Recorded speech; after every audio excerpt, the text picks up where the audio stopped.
360-Degree Leader. Written by John C. Maxwell. Please note, this audiobook is provided without charging a dime. Happy listening. Part 2. The challenges 360-degree leaders face. Leaders in the middle of an organization often experience frustration and struggle to succeed. There are 7 common challenges that leaders in the middle of an organization face. Recognizing and identifying these challenges enables leaders to devise solutions and resolve issues.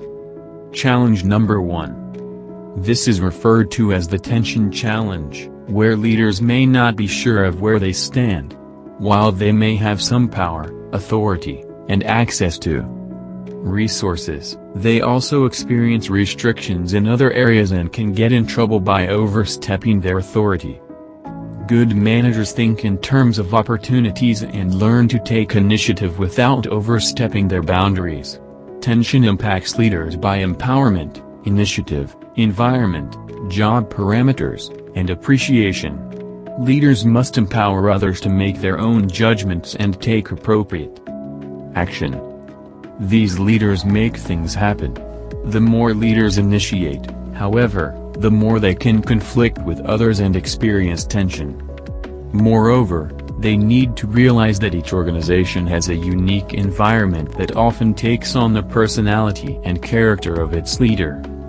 Good leaders assess their environment and determine how much tension there may be in order to decide whether positive aspects of the organizational environment outweigh the negative.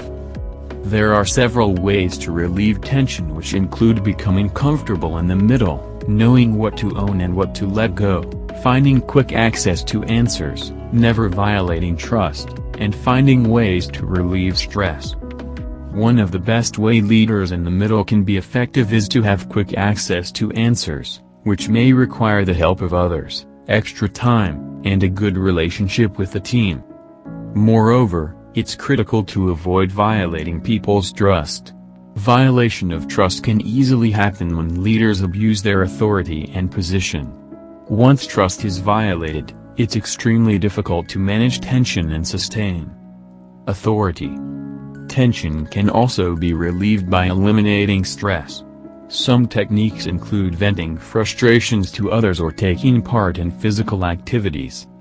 Challenge number 2.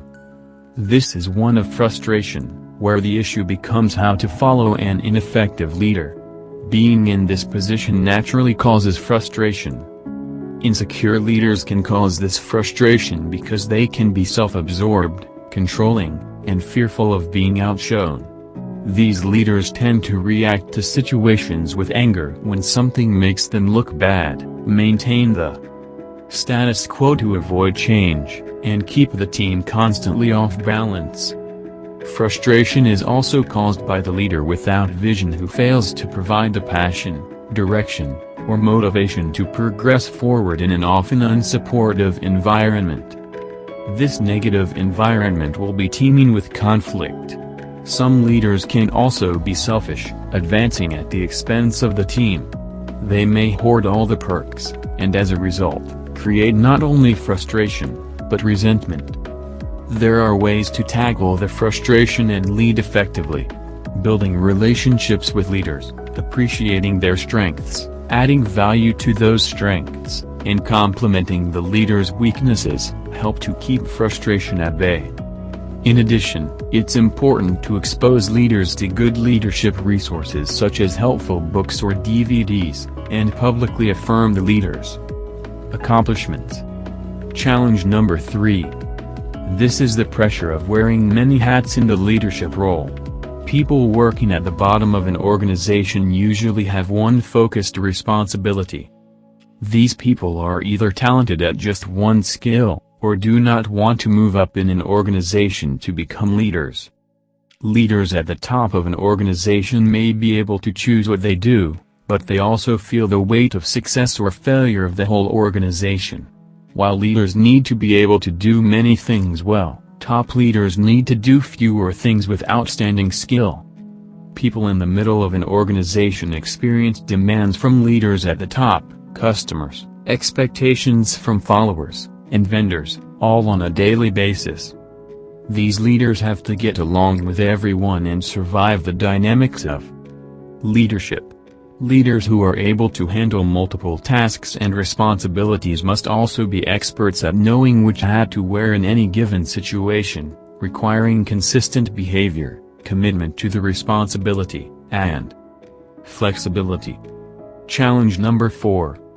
This is the ego challenge. Leaders in the middle don't always get the credit they deserve, which can damage the ego. Because effective leaders pay more attention to what gets done than to promotion, it's important for people to focus on their duties, deliver the goods, and let being noticed come naturally. Since not everyone notices or appreciates the work people do, they must know that what they do is important.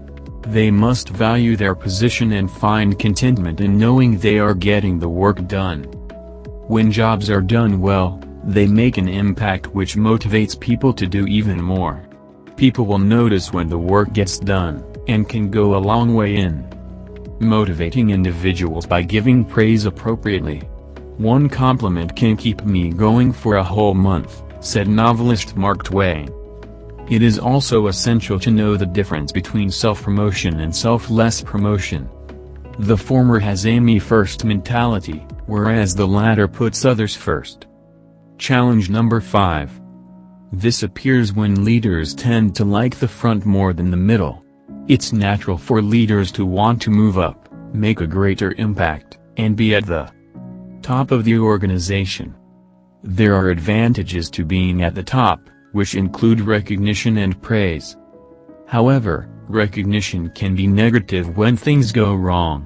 Leaders at the top don't have the freedom to neglect what they see from above.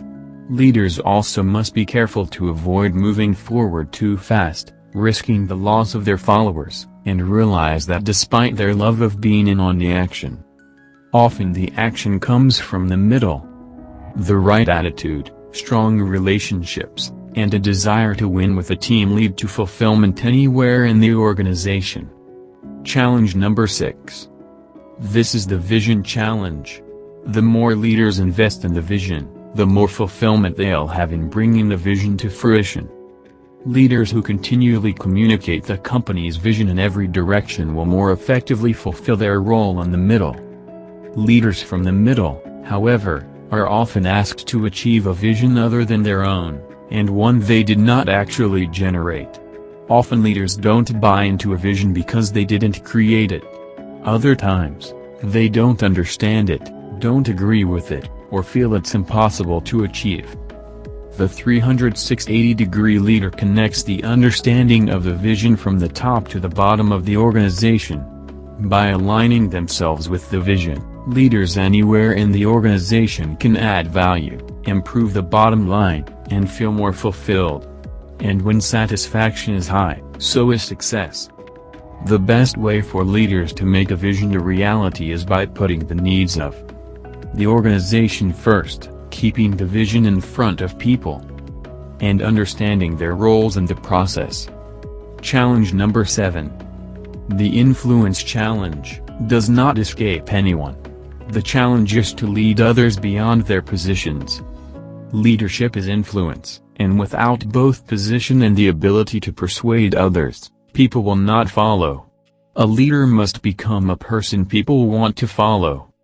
These kinds of leaders care about their people, establish their character as trustworthy, exhibit competence, and remain consistent and committed to the cause.